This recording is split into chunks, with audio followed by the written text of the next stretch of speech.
In today's video, I'm going to teach you how to add Global Calendar in Outlook.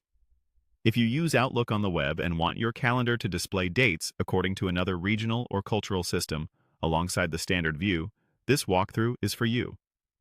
We'll start from a blank browser and end with a global calendar enabled, using only the built-in Outlook settings. Open your web browser and head to your preferred search page. In the search bar, type Outlook, then select the official Outlook website from the results. This takes you to Outlook on the web. If you're prompted to sign in, go ahead and sign in to your account so you can access your calendar and settings. Once you're in Outlook, look to the top right of the page and click the gear icon. That's the Settings button. A settings panel will slide out on the right. From here, choose Calendar to open the calendar-specific settings.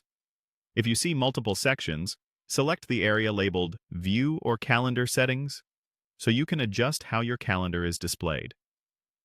Scroll down until you find the section called Global Calendar.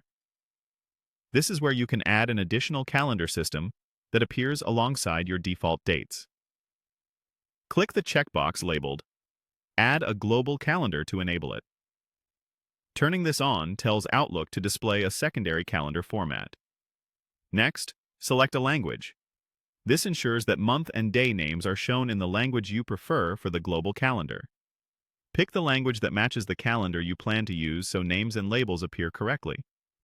Now choose the calendar type. Outlook offers several options, including Gregorian, Hijri, al-Qawra, Hebrew, and Saka era.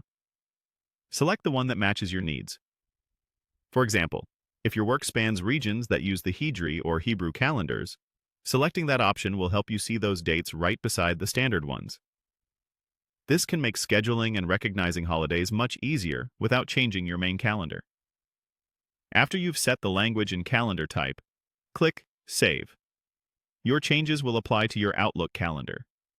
When you go back to your calendar view, you'll see the additional dates displayed alongside the default view.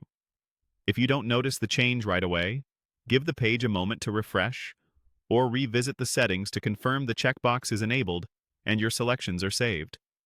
That's it. You've added a global calendar in Outlook using the built-in settings. You can return to the same global calendar section anytime to switch languages, pick a different calendar type, or turn the feature off. Thanks for following along, and enjoy a calendar that better fits the way you work and plan.